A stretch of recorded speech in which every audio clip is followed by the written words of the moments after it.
بسم اللہ الرحمن الرحیم۔ السلام علیکم ورحمۃ اللہ وبرکاتہ۔ میں ہوں آپ کا ہوسٹ اور آج آپ کو انتہائی ایک اہم وظیفہ بتانے جا رہا ہوں۔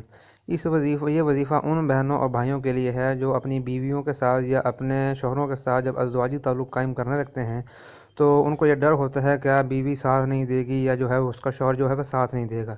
تو انشاءاللہ یہ وظیفہ ان کے لیے ہے، اور خاص طور پر جن کے خامند جو ہیں وہ بری عادتوں میں بری خصلتوں میں پھنسے ہوئے ہیں ان کے لیے بھی ہے۔ اگر یہ کوئی بہن وظیفہ کرتی ہے تو اس کے شوہر جو ہیں انشاءاللہ بری عادتوں سے خصلتوں سے جو ہے وہ نکل جائیں گے۔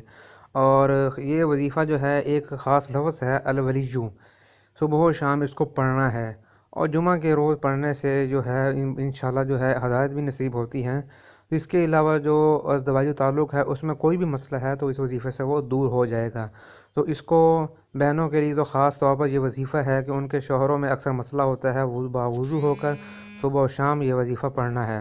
وظیفہ ہے الولیجو، اور خاص طور پر ہر نماز کے بعد آپ نے اس وظیفے کا ورد کرنا ہے ہر نماز کے بعد، اور نمازوں کے اوقات کے علاوہ بھی آپ کی زبان پر یہ الولیجو کا لفظ ہونا چاہیے، اور اللہ سے دعا کرنی ہے کہ ہمارے شوہروں کو جو ہے وہ ہدایت نصیب کر، اور جو شوہر ہیں جن کی بیویاں جو ہے وہ ازدواجی تعلق میں جو ہے وہ انٹرسٹ نہیں رہتی تو ان کے لیے بھی یہ خاص ورڈ ہے کہ وہ جو ہے الولیجو کا ورد بھی کریں اور اپنی بیویوں پر پھونک بھی ماریں، اوپر دم بھی کریں۔ تو اگر اس وظیفے کو سمجھنے میں کوئی مسئلہ ہو تو آپ ہمیں کمنٹ سیکشن میں پوچھ سکتے ہیں۔ مزید وظیفوں کے لیے ہمارا چینل سبسکرائب کریں، لائک کریں، شیئر کریں۔ السلام علیکم۔